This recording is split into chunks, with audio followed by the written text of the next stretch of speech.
दोस्तों, एक बार फिर से आप सभी का बाजार बुजुर्ग में हार्दिक स्वागत एवं अभिनंदन। दोस्तों, हम बात करते हैं बुलिश मारूबुजुर्ग कैंडल की। ये जो बुलिश मारूबुजुर्ग कैंडल है, उसका फॉर्मेशन क्या है, उसकी साइकोलॉजी क्या है, उसका लोकेशन क्या है, कैसे ट्रेड करेंगे, इन सब चीजों पर हम लोग बात करेंगे। चलिए देखिए, है तो बहुत आसान सा पैटर्न ये। एक बहुत ही स्ट्रॉन्ग ग्रीन बड़ी सी कैंडल होती है जो अपने आसपास के कैंडल से बहुत बड़ी दिखाई पड़ती है। ठीक है ना। कभी कभी ये कैंडल क्या करती है, इम्बैलेंस को भी दिखाती है। ठीक है ना।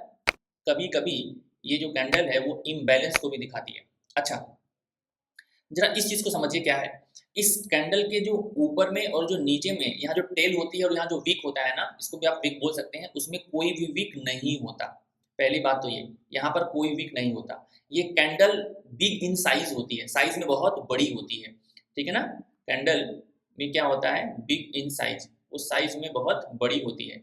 अच्छा, उसके बाद फिर क्या है, ये कहाँ पर लोकेट हो, ये 200 SMA के सपोर्ट पर, 20 SMA के सपोर्ट पर, डिमांड जोन में, RSI के डाइवर्जेंस में, CPR के सपोर्ट पर, और किसी पैटर्न के रिटेस्ट एरिया में, या ऐसे बहुत सारे वैल्यू एरिया होते हैं जहां पर ये पैटर्न आए तो हमें ट्रेड करना चाहिए। अगर इस ग्रीन कैंडल ने कुछ अचीवमेंट किया होगा ना, अगर इस ग्रीन कैंडल में कुछ अचीवमेंट आ जाए, वो हम अभी चार्ट पर देखेंगे कि हम किस अचीवमेंट की बात कर रहे हैं, तो इसकी वैल्यू बढ़ जाती है और बहुत ही ज्यादा बढ़ जाती है। ठीक है।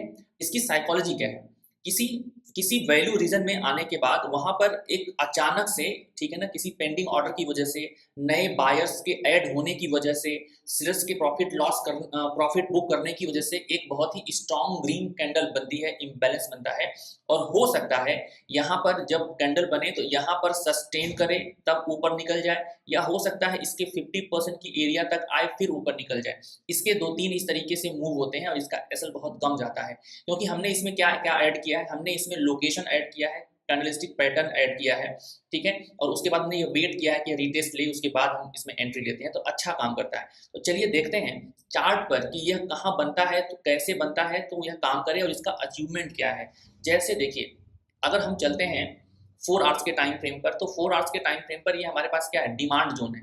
अगर ये डिमांड जोन है तो यहाँ पर हमें कुछ अगर ऐसा बुलिश सिग्नल मिलता है तो हमें जाना चाहिए। जरूरी बिल्कुल नहीं है कि इस डिमांड जोन में हमेशा बुलिश सिग्नल वही एक ही मिलेगा, कुछ भी मिल सकता है। तो हम 15 मिनट में चलते हैं, 5 मिनट में चेक करते हैं। 5 मिनट के टाइम फ्रेम पर अगर ये कुछ दिखाए तो ठीक है, अच्छी बात है, नहीं तो 15 मिनट के टाइम फ्रेम पर चलते हैं वो कैंडल देखने के लिए। ठीक है। अब जरा देखिए, अब देखिए ये हमारे पास डिमांड जोन है, तो डिमांड जोन के 5 मिनट वाली एरिया में आते हैं। तो डिमांड जोन के जब 5 मिनट की एरिया में आते हैं तो हम यहाँ पर ये देखना चाहेंगे कहाँ स्विंग लो है, कहाँ स्विंग हाई है, कहाँ से ऑर्डर एग्जीक्यूट हुआ है। अब देखिए, तो हम क्या करेंगे, उस अपने अपने 4 घंटे के जोन को और छोटा कर लेंगे और यहाँ पर ला करके सेट कर देंगे। और फिर अब हम चलते हैं जहाँ पर मुझे एंट्री बनानी है, जहाँ पर ये प्राइस फिर से यहाँ पर एंट्री करने वाला है इस जोन में। जैसे ही यहाँ अभी देखिए, अभी रेड कैंडल का नीचे का वीक देखिए, अभी जितना भी मैं रेड कैंडल मार्क कर रहा हूँ, और जैसे ही ये इस रीजन से यहाँ तक आना शुरू हुए, तो ये कैंडल देख लीजिए, ये कैंडल देख लीजिए, ये कैंडल देख लीजिए, ये कैंडल देख लीजिए। हुआ क्या, हुआ कुछ यूं कि इसके पास अभी जब ये दूर थी कैंडल 5 मिनट में, तो इसमें क्या था, कोई बाइंग प्रेशर नहीं था। लेकिन धीरे धीरे जब कैंडल जोन के पास आने लगी तो वो कैंडल्स में नीचे से प्रेशर आने लगा, और उसकी जो धीरे धीरे बॉडी है वो खत्म सी हो गई और वो ग्रीन कैंडल में कन्वर्ट हो गई, और यहाँ से मार्केट उठ गया। लेकिन इस मार्केट को उठना हम तब तक नहीं मानेंगे जब तक ये हाई न टूटे, क्योंकि हो सकता है यहाँ पर कुछ पेंडिंग ऑर्डर पड़े हों, क्योंकि इसने इस लो को तोड़ने में काम लगाया है, तो डेफिनेटली यहाँ पर कुछ डाउटफुल सिचुएशन हो सकता है। तो हम अभी तो थोड़ा अवॉइड करेंगे, अभी हम अवॉइड करेंगे। तो या हम कुछ स्कैल्पिंग के लिए जा सकते हैं, ये इंडिविजुअल डिसीजन हो सकता है।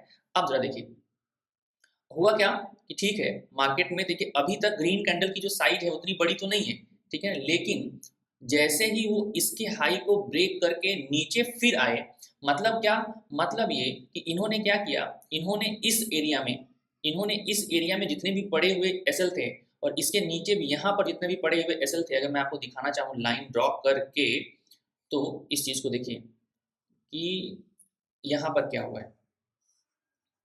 तो जैसे ही आप इसको थोड़ा सा जूम करेंगे तो आपको दिखाई पड़ेगा कि कहाँ कहाँ ये हमारे पास 1 2 3 ये स्विंग लो था, तो यहाँ पर हमारे पास लोगों के पेंडिंग मतलब एसएल होंगे, और यहाँ पर भी एसएल हैं। तो ये दोनों एसएल को हिट करवाने के बाद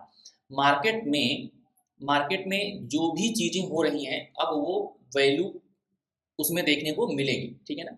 जैसे अब देखिए यहाँ पर ये वाला, ठीक है ना, ये वाला कैंडल यहाँ पर, अगर हम इसको 15 मिनट के टाइम फ्रेम पर जाए ना तो अच्छे से देखने को मिलेगा। यहाँ पर मुझे उतना अच्छा कैंडल देखने को नहीं मिला, बट जरा ये देखिए, ये वाली जो कैंडल ने, ये जो हैमर है ना, ये इतना बढ़िया हैमर बना हुआ है, क्योंकि ये 2 एसएल हिट करने के बाद 5 मिनट में जो हैमर बना हुआ है वो यहाँ के बाद फिर वापस आया ही नहीं, ठीक है ना। तो इस तरह के अगर हमें ट्रेड मिलते हैं तो डेफिनेटली बहुत बढ़िया ट्रेड मिल जाता है, हो जाता है।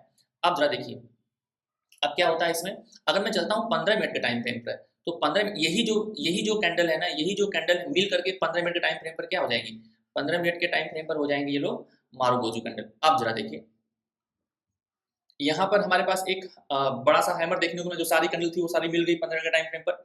और उसके बाद यहाँ पर देखिए ये वाली कैंडल, ये वाली कैंडल, इस वाली कैंडल में कोई वीक नहीं है, ठीक है ना, ना ऊपर वीक है ना नीचे वीक है। और इसका अचीवमेंट क्या है मैं आपको दिखाऊं, इसका अचीवमेंट क्या है। इसका अचीवमेंट ये है कि इसने इस कैंडल के, इस कैंडल के, इस कैंडल के हाई के ऊपर क्लोज दिया है।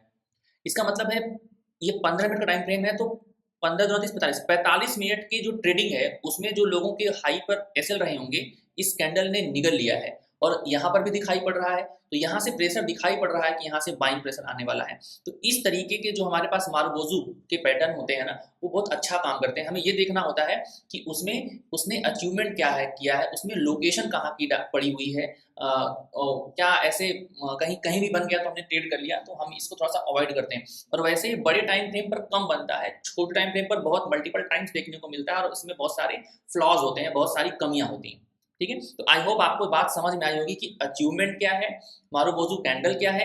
अगर यही यहाँ पर अगर बॉडी होती ना, तो ये बहुत ही अच्छी मारुबोजू कैंडल होती, लेकिन यहाँ पर बॉडी नहीं है, ठीक है ना, क्योंकि यहाँ पर ट्रैपिंग की गई है, इसीलिए। तो हमें इस चीज़ का ध्यान रखना पड़ेगा, ठीक है। तो हर जगह जो मारुबोजू कैंडल है, हर जगह ट्रेड नहीं किया जाता है, इसके पीछे यही रीज़न है, ठीक है। तो आई होप आपको बात समझ में आई होगी, और अगर आपको वीडियो पसंद आई हो तो चैनल को सब्सक्राइब करें, वीडियो को लाइक करें, शेयर करें, कमेंट करें। जय हिंद, जय भारत।